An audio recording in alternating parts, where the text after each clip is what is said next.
नमस्कार. काव्यरस गहो मनमोहक मराठी मालवणी कवितांमध्ये मी मनमोहन रोगे आपलं स्वागत करतो. मित्रांनो, आज 26 जून जागतिक अंमली पदार्थ विरोधी दिन. आज आपण एक व्यसनमुक्तीवरील कविता ऐकूया. नवी मुंबईत आमचे एक पत्रकार मित्र, आता नवे शहरचे उपसंपादक, पूर्वी वार्तादीप हे साप्ताहिक चालवत होते, ते संपादक होते. त्याच्या वार्तादीपच्या त्रयोदशी पूर्तीला म्हणजे 13व्या वर्षी पूर्ण झालं म्हणून त्याने एक काव्य स्पर्धा ठेवली होती. विषय दिला होता व्यसनमुक्तीची पहाट. त्या स्पर्धेत ही कविता द्वितीय पारितोषिक विजेती ठरली. त्याचं हे सन्मान चिन्ह आहे. आता आपण कविता ऐकूया. व्यसनमुक्तीची पहाट ह्या विषयावरील कविता. व्यसनमुक्ती.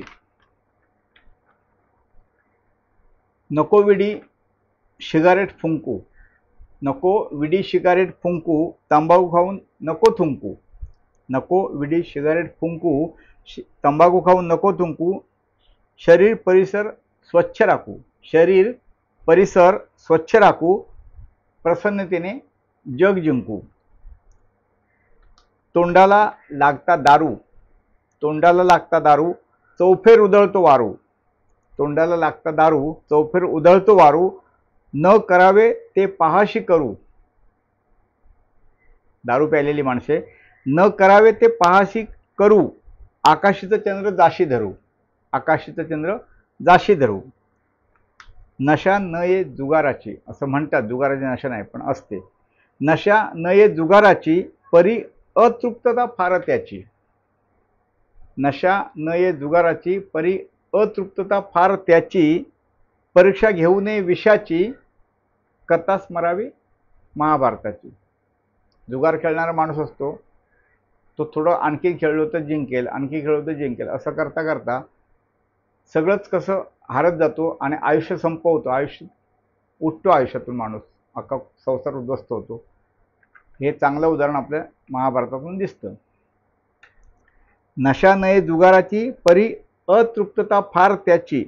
परीक्षा घेऊ नये विषाची, कथा स्मरावी महाभारताची.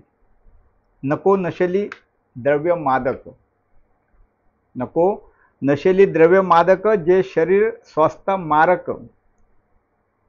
तसाची असे धोका, जो जवळ करी गणिका.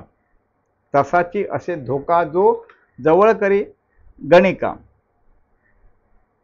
करता व्यसने जन्माची होई माती, करता व्यसने जन्माची होई माती. लाभला नरजन्म जा मोक्षाप्रती. करता व्यसने जन्माची होई माती, लाभला नरजन्म जा मोक्षाप्रती. व्यसना थांबवण्याची जाण युक्ती. व्यसन थांबवण्याची युक्ती काय? व्यसनात थांबवण्याची जाण युक्ती. व्यसनाशी फारकत हीच व्यसनमुक्ती. व्यसनाशी फारकत हीच व्यसनमुक्ती असं सांगतात ना. एकाच पहिल्या नाटकात सुद्धा सांगितलंय सुधाकरने, म्हणजे आपल्या गडकरी साहेबांनी सांगितलंय की दारू सोडायची युक्ती काय आहे, तर दारूचा पहिला गट न घेणे हीच दारू सोडण्याची पहिली पायरी आहे. मग दारूला स्पर्शच नाही केला म्हणजे दारू सोडली. दारू नंतर सुटते नाही असं नाही. खूप दुर्मिळ कमी माणसं आहेत ज्यांची दारू सुटते, पण तेव्हा सुद्धा खूप उशीर झालेला असतो. कदाचित सगळं घर संसार उद्ध्वस्त आलेला असतो. म्हणून त्यांनी सांगितलंय, सुधाकरच्या तोंडी ते वाक्य आहे, दारू सोडण्याची पहिली पायरी म्हणजे दारूचा पहिला घोट न घेणे, म्हणजे दारू न पिणे.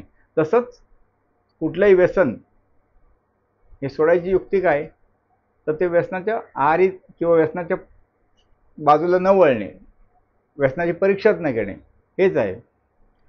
तर ही कविता तुम्हाला कशी वाटली? आवडली तर लाईक करा, कशी वाटली ते कमेंट करून लिहा. आपल्या मित्रमंडळींना शेअर करा. चॅनलला नवीन असाल किंवा कोणी जुन्याचं राहिलं असेल चॅनल सबस्क्राईब करा. आता परत आपण भेटू गुरुपौर्णिमे दिवशी.